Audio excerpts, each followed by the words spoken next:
Hello, everyone. I'm Rania Kalik, and this is Dispatches. German support for Israel appears to be unshakable, no matter what the Israelis do to Palestinians. The irony, of course, is that much of this support for Israel is justified by the Germans as necessary to make up for their Holocaust against European Jews. It seems Palestinians are paying for Europe's crimes. To discuss this phenomenon, I'm joined by Daniel Yegic, German author and postdoctoral researcher at the Lebanese American University with a PhD in American Studies, who wrote about this topic for TRT in a piece titled Palestinians Must Suffer So Germany Can Feel Better About Its Past. Daniel, welcome. Thank you, Rania. So I guess let's just get right into it. You write in your piece that Germany's attachment to Israel is not a political question, but part of Germany's identity. Can you explain what you meant by that, and then we can go into the specifics a bit more? Sure. So what I meant by that is the fact that in Germany, throughout the political spectrum, but also throughout society, as well as within the media, within the country, there is a very staunch support for Israel that is unrelated to the actual policies on the ground, and it doesn't necessarily change according to what happens in Palestine, Israel, but is rather something that is beyond actual politics. And as such, it is part of Germany's identity. Several German politicians throughout the decades have stressed how the so-called security of the state of Israel is a primary concern for Germany and for Germany's existence as such. So as a consequence, of course, or as a result of that, Israel's crimes against Palestinians necessarily become part of this very construction of what German is, or the German identity, the contemporary identity constitutes. It's so interesting because obviously Germany led the Holocaust, was behind the Holocaust.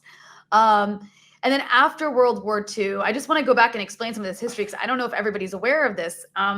After World War II, many former Nazis actually ended up making up or ended up in high positions in the German government. Can you just kind of briefly give an overview of that before we get into the history of German support for Israel? Sure. So, yeah, I mean, even if you look at the political discourse today, there's oftentimes this idea that the crimes that were committed were restricted to this time frame of 1933 to 45.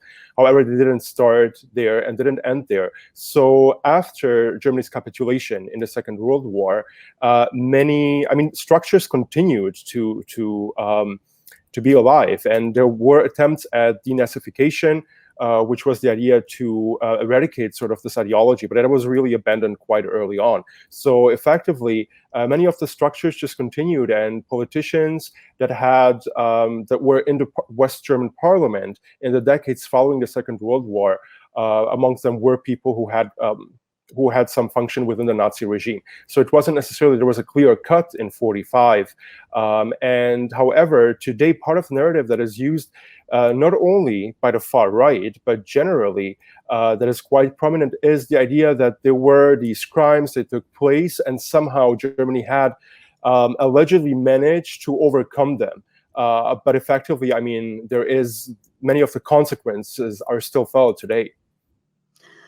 So you talk about how Palestinian refugees, right, are being forced to pay for Germany's genocide of the Jewish people. That's a lot to say, right? Can you unpack that a little bit? Like, what does that mean? What do you mean when you say Palestinian refugees are paying for that? So if we look at the existence of the State of Israel as such, this is a settler colonial project that emerged, or that is based on an ideology, on Zionism, which emerged as a settler colonial movement at the height of European colonialism in the late 19th century. To that extent, it is similar in many ways to other European colonial movements. Now, today, Israel can only continue to exist in its current racist forms through the continuous oppression of Palestinians. Israel has constructed an apartheid regime. It is continuing the ethnic cleansing of Palestinians now in the 74th year since the very violent proclamation of the State of Israel in Palestine took place in 48. So Israel as a country is unthinkable without these injustices that are being committed against the Palestinian people on a daily basis. Now, at the same time, this state of Israel is being in the rhetoric in Germany, not only in Germany, of course, we see that in many parts of the Western world, is being part of the European or Euro-Atlantic or Euro-American sort of framework where Israel is regarded as a democracy, which it isn't. It is an apartheid regime, and where it is seen as a sort of fragile European place in an allegedly, I would say, dangerous neighborhood here where we are right now. And this, of course, we're the dangerous ones, right? We're in Lebanon right now, so we're the dangerous ones for Israel, exactly. I suppose. The dangerous brown people who are allegedly trying to kill Jews. I mean, this is part of this narrative, which really goes back to those very ugly Orientalist and racist tropes that construct indigenous people in this region as the violent and dangerous other. But if we go back into the founding years of Zionism and into the first half of the 20th century, Israel emerged as an outpost of European colonialism in this area. It is a settler colonial movement, and effectively incorporating that into this Western idea of Western liberal democracy, of course, implies that Palestinians, that their suffering is somehow justified. Now, when it comes to Germany, there is this equation, not only in the political discourse, but throughout society, media, and so on, of Israel with the Jewish people oftentimes, and of the ideology of Zionism, which is a racist settler colonial ideology with the Jewish people as well. Even though Zionism as such isn't necessarily part of the discourse. People do not necessarily talk about Zionism or about colonialism or about apartheid. But the idea is pretty much that as long as Israel exists to some extent, there is a way for Germany to overcome, at least rhetorically, what it has done to the Jewish people, which was a genocide. And beyond that, I would also like to remind us that anti-Semitism in Germany did not just start in the 20th century. It was part of the culture. It was a German tradition for so many centuries in which Jews were persecuted and oppressed. But effectively today, there is a demonization of Palestinians in German media in particular, oftentimes where Palestinian flags even symbolize or trigger some sort of very aggressive reactions, where anything that has to do with with the Palestinian nation or any symbols or signs can trigger very harsh reactions within Germany, because they somehow destabilize this idea of Germany, that there is Israel's security should be guarded and so on. So to that extent, of course, Palestinians do suffer in order for many people in Germany or the German state as such to feel that it is doing something to overcome its past and its crimes. It's so interesting to me how Germany making up for the genocide of European Jews is so tied up with supporting Israel. I believe that part of Germany's reparations for the Holocaust include for giving Israel these Dolphin-class nuclear-armed submarines. There's this effort to give reparations based on arming Israel, which is just so insane. So you have this genocide being used to give more weapons to a government that has a genocidal ideology. It's actually really horrifying and sounds like, you can't make that up. It sounds awful. And so I guess, is that what happens in Germany culturally and educationally? Is the existence of Israel used as a way to say, like, this is how we make up for the Holocaust, by supporting Israel no matter what? It is, yeah. I mean, the idea of making up for it isn't really what is verbalized necessarily, but it's more this insistence on securing Jewish life and making sure that Jews have a safe place to go to. But the fact that this idea is necessarily based on settler colonialism and apartheid is not really part of the discourse. So Palestinians are dehumanized, I would say, to an extent that their humanity isn't part of this discourse. But beyond that, of course, I mean, as you mentioned, the idea of militarizing this colony and providing military assistance is, of course, part and parcel of Germany's foreign policy in general. It does extend beyond Israel. Of course, Germany was one of the main supporters of the South African apartheid regime and one of the last countries that was still supporting South Africa even at when the apartheid regime was about to fall. So it is, Germany does like to, and I think one of the things that it managed quite well after the Second World War until now was to portray itself also in a way as a nation that is overcoming its past, that is dealing with racism. But at the same time, I mean, South Africa and Palestine are two very clear examples of how Germany's at least foreign policy involves the support for racial hierarchies, no matter how it is eventually rhetorically justified, be it through securing life or whatever. Yeah, that's really interesting. It's like the Holocaust or this whole paradigm of, oh, we like have to support Israel to make up for our past is just kind of like a good excuse to support a settler colonial entity. That's actually very good for German foreign policy as like the imperial power of Europe. That said, you also argue that I'm quoting from your piece, that Jewish activists critical of Zionism have become victims of state violence, censorship, and political smear campaigns initiated mostly by white non-Jewish Germans. And this is really interesting to me because then here you have people, German politicians who are probably the children and grandchildren of Nazis, let's be honest, that are actually that attack anti-Zionist Jews based on their support for Palestinian rights. So it's just come full circle, where it also gives cover to like attacking Jews with the wrong politics, attacking left-wing Jews. So can you talk a little bit about that? Because this kind of goes into the argument you make about how Germany's support for Zionism is actually a form of anti-Semitism. Yep, absolutely. And I mean, even this opposition to anti-Zionist Jews that has been quite violent at times in Germany is, we can say, anti-Semitic in itself, because it somehow is based on this idea that Jews or Jewish people have to adhere to a particular political ideology.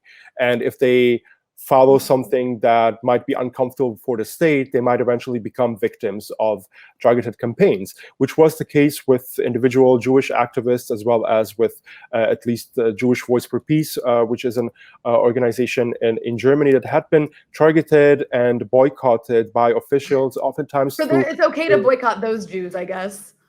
Yeah, because sorry.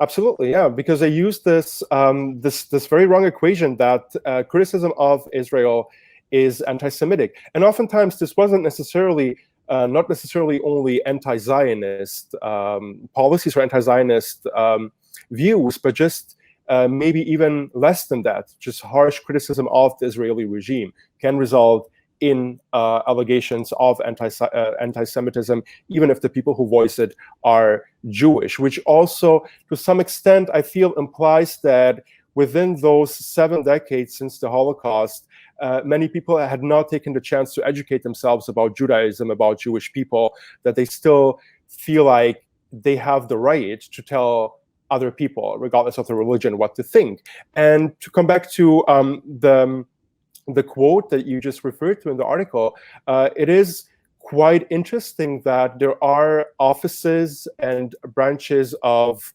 or offices within several, so Germany has a federal structure, so there are 16 states, and each of them has their own political sort of organization, but there are certain offices for the protection of Jewish life and for the fight against anti-Semitism, and these are oftentimes white Christian Germans who then would maybe target people who are opposed to Israel with accusations of anti-Semitism, and that can include Jews as well. But interestingly, it is, as you said, white Germans or Christian or whatever. It's When I think about activism, pro-Palestine activism in Western countries, it seems like Germany is really an exception in so many ways, because it seems like in the US, there's a lot more space to be critical of Israel and even critical of Zionism. And that seems to exist in a lot of other European countries as well, except for maybe like France and Germany, but Germany more so. And I always find the politics of Germany so interesting, because even the left in Germany isn't anti-Zionist. So can you explain, like, for our listeners and viewers, most of whom are Americans and probably not German, can you explain briefly the politics of Germany from right to left as it relates to Israel and Zionism? Is there significant support for Palestine, and where does the support for Palestine come from? So yeah, the political spectrum in Germany is, as you mentioned, it is quite different from other European, including Western European countries, to the extent that the support for Zionism extends from the far right to the so-called left. So currently there are parties in the parliament. There's the far right party, AfD. There's the Christian Democratic Union, which is the major party and has been the major party, governing party for many years now. Exactly. Yeah. He's been in power now for almost 16 years, I think. The dictator of Germany. Yeah. So it is quite interesting. Yeah, it is this party that is quite strong, much stronger than other parties. And there's the Social Democratic Party, the Green Party, the so-called Liberal Party, and the so-called Left Party. But basically, they're all center to right, and then the AfD is far right, and then even on the left, let's say, side of the center, there's the so-called Left Party, which its name is Left, Die Linke, which has also supported policies that are targeting Palestinians. So 2 years ago, there was a resolution in the federal parliament that entailed also, again, this idea that supporting BDS would be anti-Semitic. And it was supported by most parties except for the left, which had their own resolution that wasn't that much different to that extent. So even though the wording it differs between the parties, effectively there is a general idea that supporting a boycott of Israel would be anti-Semitic. Now, of course, BDS is basically just the call for the implementation of human rights. So it calls on Israel to allow Palestinians basic human rights, and asks it eventually also to allow refugees to return. So Israel is only asked to fulfill UN resolutions that it has been violating for decades. This is considered anti-Semitic. Now, then the far right, the AfD, which is a more recent party because it entered the parliament within the last decade, had, for example, their own resolution that they presented in parliament, which was unsuccessful. But their idea was, they basically wrote this sort of explanation of their resolution, how implying that BDS is an extension of the Nazi boycott of Jews. And we're basically implying a complicity of Palestinians in the Holocaust within that resolution. That's a big jump. Wait, how do you go from, what? What's the argument behind that Palestinians were complicit in the Holocaust? So the idea was, again, it was based on this lack of distinction between Zionism and Judaism. And then it was said that the uprising that took place in Palestine in 1936 against the settlers, and then that anti-Zionist, in this case anti-colonial, but then none of these parties would use the term colonial, right? So it's not part of their language. Right. So they find a different way to repack it. That anti-colonial moments or anti-colonial action was anti-Semitic, because based, again, on this equation that Zionism is representative of Jews.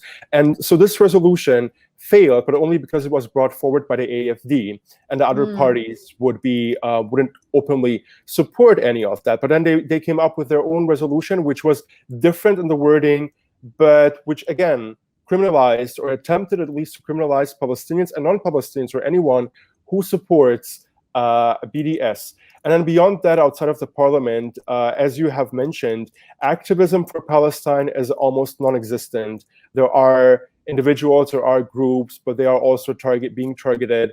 But it is very different from the United States or the United Kingdom, where there are groups on campus, for example, where university life has some sort of pro-Palestinian activism and so on. Yeah, there's this trend in the US, and I think in a lot of other Western countries, where younger people have different politics on this issue. And they definitely identify increasingly with Palestinians and see Israel as being this kind of like very violent Sparta style state. And they're right to view it that way. But that trend doesn't exist in Germany with younger people even. Not really. I mean, at least not in a visible way that it would actually create some sort of attention. However, interestingly, it's more of the opposite. There are some sort of smaller groups that pretend to be anti-fascist but are Zionists at the same time. So this exists as well in Germany, where anti-fascism is considered to be Zionist and pro-Israel. So crazy. That sounds so backwards. There's a group called the Anti-Deutsche, so the anti-Germans, who are basically smearing pro-Palestinian activists and attacking them, are basically quite nationalist, but are pretending to be opposed to Nazism and what the previous generations in Germany had perpetuated. I'm curious, we mentioned earlier the way that Jewish anti-Zionists in Germany are treated, which is not well.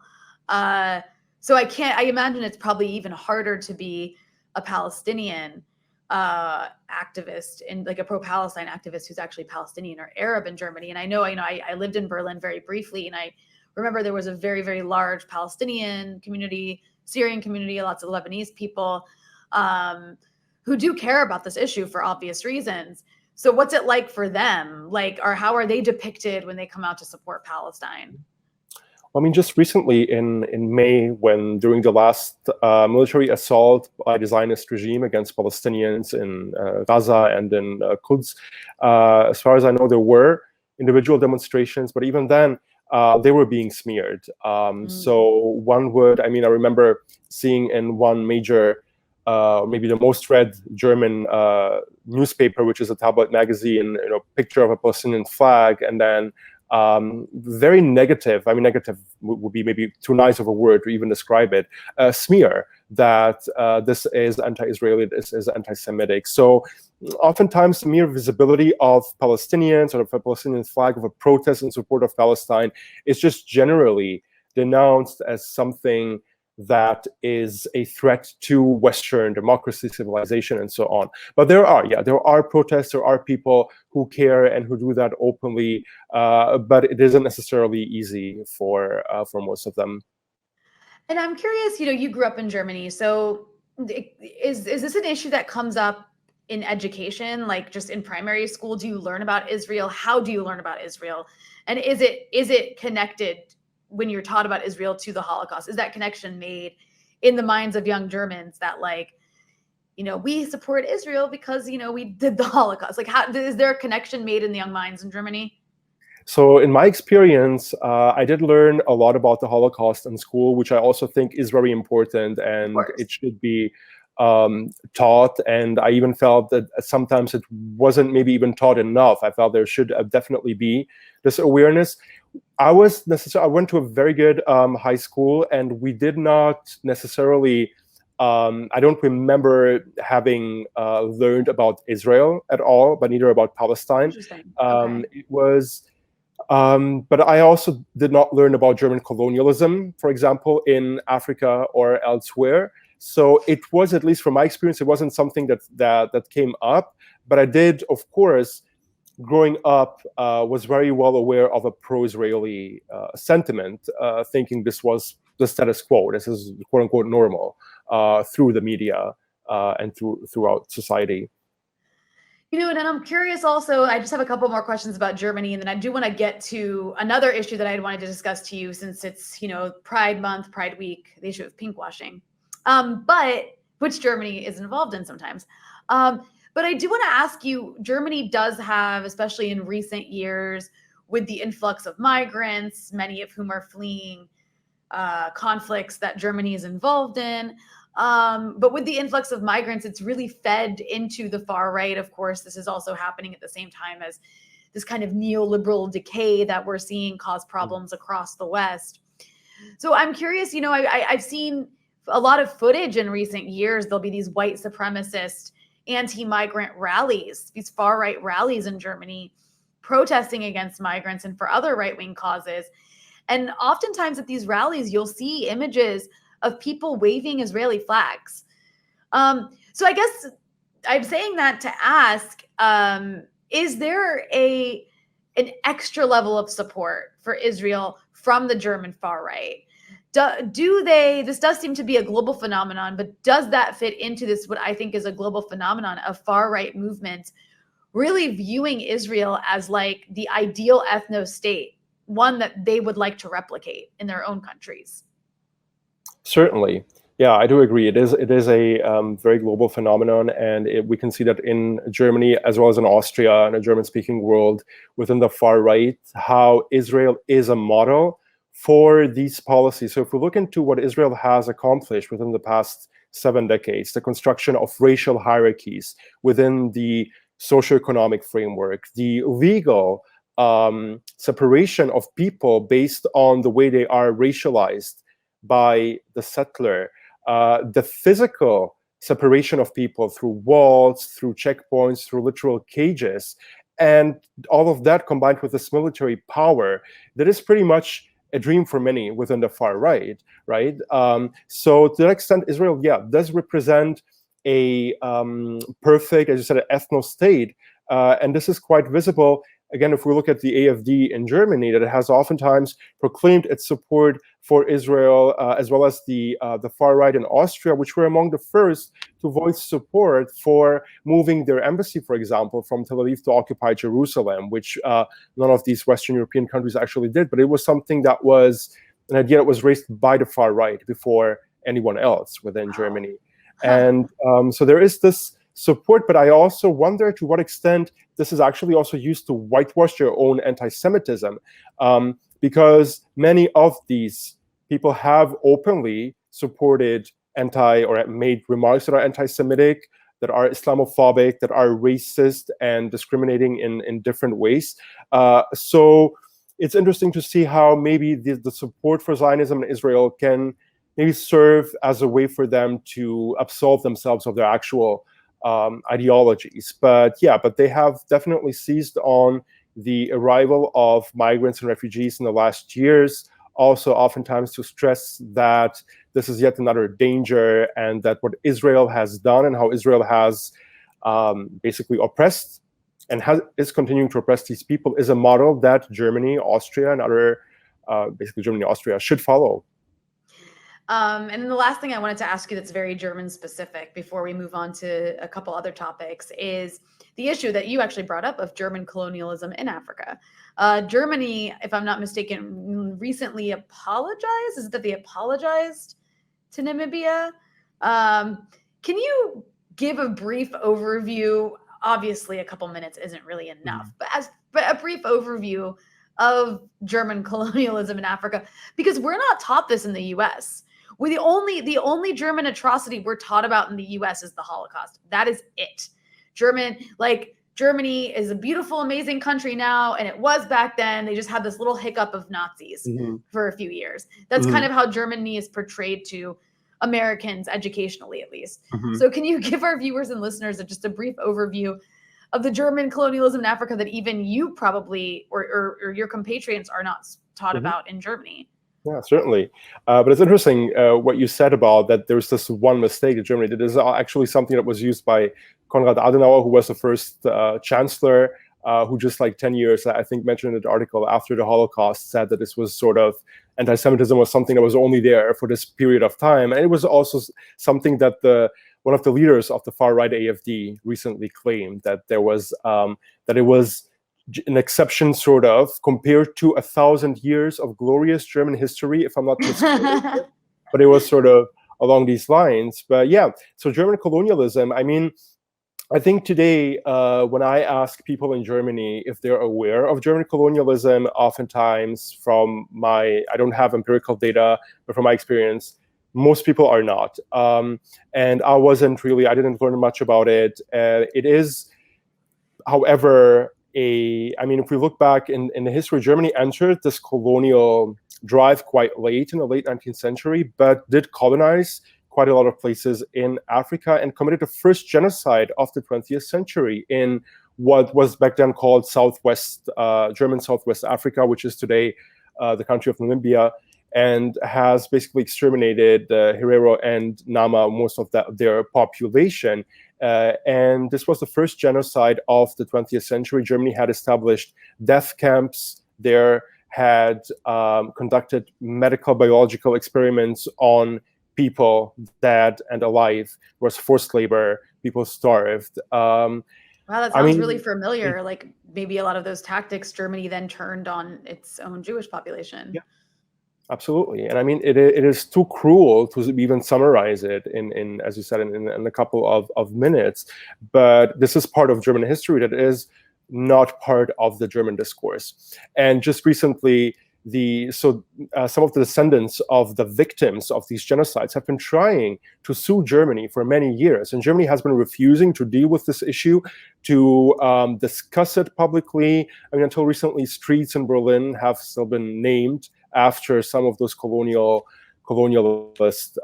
criminals. And even now, Heiko Maas, the foreign minister, after negotiations with the government of Namibia behind closed doors, sort of announced that Germany would apologize, but they would not pay reparations. They would give them a sum to the government of Namibia, a particular sum of money that is basically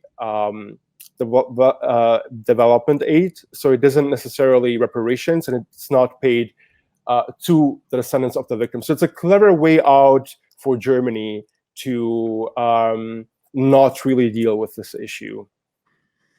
It's incredible. The only way I can explain why it's okay to teach and learn about the Holocaust, but we're just going to pretend we never did the same things in Africa is just pure racism. Like on next level racism. Mm-hmm. And also they don't benefit from it, right? Like maybe, and I guess with the Holocaust, it was something that affected all of Europe.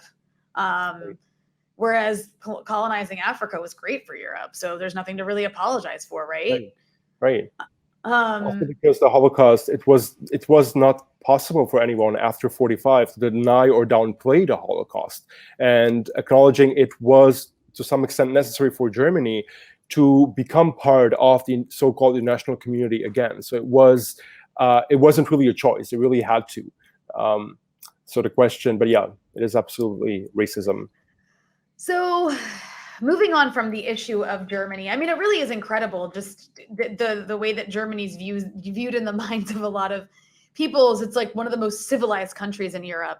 We could talk all day about why that isn't accurate, but I do want to move on to something that's related to Germany, but related to the West and specifically Israel. We'll start from Israel. That's the issue of pinkwashing. And I think this is an important issue to talk about right now because it is Pride Month, Pride Week. And Israel does do this thing called pinkwashing, where it portrays itself to the world as this like LGBTQ friendly oasis in the middle of this very scary, homophobic, hateful forest of barbaric Arabs who like throw gay people off of roofs and hang them. That's really the narrative that Israel promotes as a part of its pinkwashing. So can you give, I guess, the academic definition of pinkwashing and maybe give some examples of what Israel actually does to gay Palestinians, because that really does tear through this really inaccurate portrayal of Israel just loving gay people. Mm-hmm. Definitely. Yeah, so pinkwashing is one of many, but maybe one of the most visible propaganda efforts by the Israeli regime. So it's basically the idea of promoting or at least publicizing a positive attitude towards people of different sexual orientations, based on the idea that there is an equality, that Israel is allegedly a place that is friendly to people of all sexual orientations, And but that is part of the other part of that propaganda is, of course, that Palestinians are not. So it is used as a way to promote the inclusion of minorities, is used as a justification for the continuation of this genocidal policy and settler colonialism against Palestinians. But as you said, it is a part of the so-called Hasbara public relations apparatus of Israel, and it's just based on exploiting those racist ideas that many people who are Israel's main audience already have. So it just reaffirms this idea that people in this region, indigenous people, are not as enlightened or not as progressive as Israel supposedly is. Which is also not even true because, I mean, if I'm not mistaken, Israel has these gay pride parades. And a few years ago, there was like a stabbing attack against people at these gay pride parades by these religious extremists in Israel who do not like the LGBTQ community. I mean, it's just not even accurate to say Israel's some beautiful oasis for this community because it has the same problems, just like the US isn't either. The US has a lot of homophobia. We have one of the most homophobic and anti-trans parties in the world, the Republican Party, which literally supports like conversion therapy and wants to like ban trans people from existing. That said, you know, there's also this issue of Israel actually blackmailing Palestinians if they find out they're gay and then using them as like informants, or else they'll tell their families. It's like really grotesque. And you know, I also think it's in many ways Israel is the leader of pinkwashing because other countries do it, and increasingly the U.S. is doing it. We've got Biden, you know, flying the rainbow flag at U.S. embassies again. I think Trump got rid of that. Biden has resurrected that policy. But specifically with relation to Germany, the EU ambassador to Iraq is the former German ambassador to Lebanon, Martin Huth. And I believe that he was behind, you know, was it last year or the year before? He flew the rainbow flag outside of the EU embassy in Iraq and caused a huge scandal. Because in a lot of cases, like, especially in the Middle East, the rainbow flag and like the Western funded sort of NGO complex, which really does push the LGBTQ issue, but in a way that tries to demonize its enemies.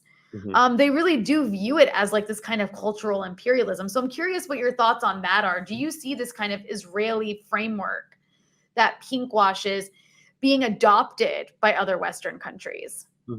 Absolutely. It is, as you say, it is part of this cultural imperialism. And in the case of Israel, as you pointed out, it is sort of a leader in this whole propaganda movement.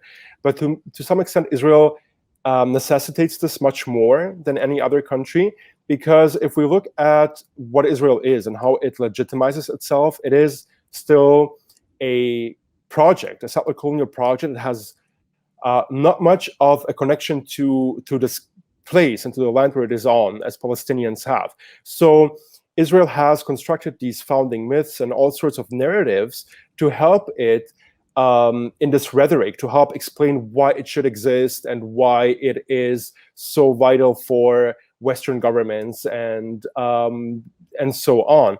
And oftentimes it's also included the marginalization, dehumanization of Palestinians, and then pinkwashing being just one of these many ideas where Israel is pretending that they are caring about a minority. But effectively, yes, this completely tries to divert the discourse from colonialism and liberation and resistance towards the emphasis on the rights of a minority. And as you in the example that you mentioned, we see how Germany, that has contributed to a lot of misery in this part of the world, is then pretending to care about a minority based on the cultural definition of that minority in Germany, which may be very different from Iraq or other places. But at the same time, I mean, when there are bombs that are produced in Germany or funded by Germany, or when Israeli warplanes are killing Palestinians in Gaza or elsewhere, they kill people, regardless whether they're gay or straight or whatever they identify as. So this whole narrative is really very empty. It is part of this NGOization, as you mentioned, as we also see in Lebanon and elsewhere, and just a way of promoting some sort of westernization. But it also really is a question to what extent these efforts are really interested in the well-being of these minorities, and whether they are actually abusing minorities to perpetuate their goals. Exactly. And it's also interesting when you think about what all these countries you just mentioned, whether it's Israel or Germany or the rest of Europe or America, look at the forces that they support, not just the Israelis who bomb people regardless of their sexuality, but they also spent the last decade arming and funding a bunch of jihadist death squads in Syria, which would, jihadist death squads that don't view gay people or lesbians or trans people or queer people in a positive light or let them exist. So it's just like, I like that you said the fact that you use the word empty, because it's absolutely empty when compared to their policies. That said, I want to shift a little bit before we wrap up here to your own background. You actually, you're German, but your family is actually what you say Yugoslavian, which is not a common thing people, I feel like, say these days. Usually they say we're Serbian or Croatian or Bosnian. But, can you, I guess, give our listeners and viewers a little bit of information about your own family's background and how that has shaped your understanding, perhaps, of imperialism and of the way the West tries to carve up countries that try to resist, I guess, capitalism and their imperial order? Sure. Yeah. Yeah. Exactly. So I was born in the country that was then known as a Socialist Federal Republic of Yugoslavia, and then ceased to exist when I was not yet aware of the world. But yeah, I do refer to it as Yugoslavia because it was called Yugoslavia. It was at that time when I was born, it was a very, I think, unique country, unique system at that time, but also because it has, obviously, with the wars in the 90s, has become 7 countries now that are similar in many ways, but also quite different. And then my own family is not just from one place. I have Croatian and Bosnian background, which sometimes is also quite difficult to explain. But it is, Yugoslavia as such was quite multicultural, with people of different religions living in the same space. And I'm very grateful for having that as part of my background, because growing up amongst different religions, obviously something I find very unique and enriching.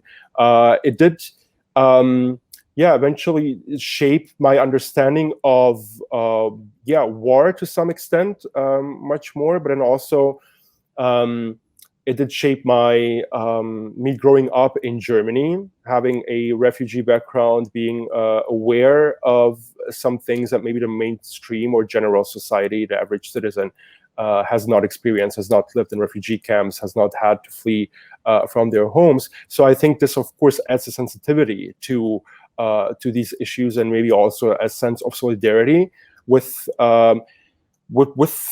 people who are in similar situations and who are oftentimes today victims of imperialism that is led by the United States, Germany. Western governments are oftentimes directly or indirectly complicit in atrocities. But it had of course shaped my view on Palestine to an extent, which it I think did for many people from Yugoslavia. Even though at the same time, we can see today that on the government sort of level within the former Yugoslavia, there's as well a pro-Israeli current, a Zionist current that doesn't necessarily reflect the experiences of their own populations in the recent past.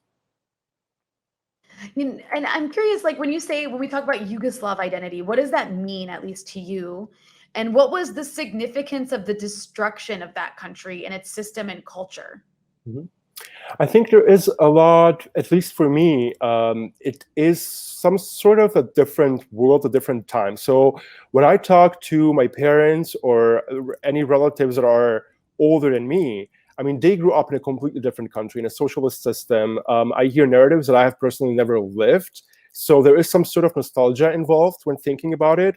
But it was sort of, I mean, Yugoslavia was at that time a country that was a leading part of the third world. I mean, Tito was one of the founders of the non-aligned movement in the 50s, and had, at least to some extent, extended solidarity with the third world, had closer relations, was unaligned, which means it was neither part of the Western bloc of the NATO nor of the Eastern Soviet-aligned bloc, which gave it a very unique position within the world, but also a strategically important one that allowed Tito to follow policies and get away with it much more, because this, geographically at least, it was of strategic importance for both sides. So I think it is unique in many ways, but also being a country in the middle of Europe that was part of the third world, of the non-aligned, gives it such a unique perspective, I think. And like, having gone to Germany, I mean, are you familiar at all with like the German involvement in the breaking up of Yugoslavia and then the wars that followed? Germany, from what I understand, actually may have Germany armed far-right Croatians. Actually, not too aware of that. Okay. I do know, I mean, Germany did recognize the independence of Croatia and Slovenia early, which was, however, I mean, welcomed by many of the people, because I think there was an international embargo, and it did, because there was this drive for independence, there were independence referendums, and so it did resonate with, I think, the population, because it provided this path towards statehood in 1991 or 92. You know, in some ways, it kind of seems like Yugoslavia was this blueprint for Balkanization, right? Like that has later been attempted to be implemented in the Middle East, where, you know, just so many countries are involved with arming different sides, that in a way that uses religion to foster ethnic tensions and to really shatter society that maybe a decade before could have never imagined being split that way. It's interesting. Yeah, I do think that there are, however, I think it definitely did provide a blueprint, as you say. But at the same time, I feel that during this era of Tito, many conflicts or tensions were not were maybe suppressed to some extent, because there were inequalities, of course. There were power struggles within Yugoslavia between the 7, or at that time 6 republics, but also internally. It was Yugoslavia, which maybe just to translate it means so Jug means south in local languages. It was the land of the southern Slavs. But for example, the Albanian population never had the same rights as the others. There were the Muslim population didn't necessarily have the same access for a while. So there were inequalities there before, and then I think it just erupted to some extent in the 90s, when it became an internationalized conflict, and then there was this interest by everyone sort of to dissolve this place. Yeah, it's all very unfortunate, and I mean, history does repeat itself in so many ways. That said, Daniel, thank you so much for joining me. Where can people follow your work? They can follow my work on where can they follow my work? On my website. It's just myname.com, and I'm also on Twitter. And you've been writing some great pieces, especially for TRT. On this issue. I've been following your work. I'm glad I finally got a chance to have you on and interview about it. Thank you so much for joining us.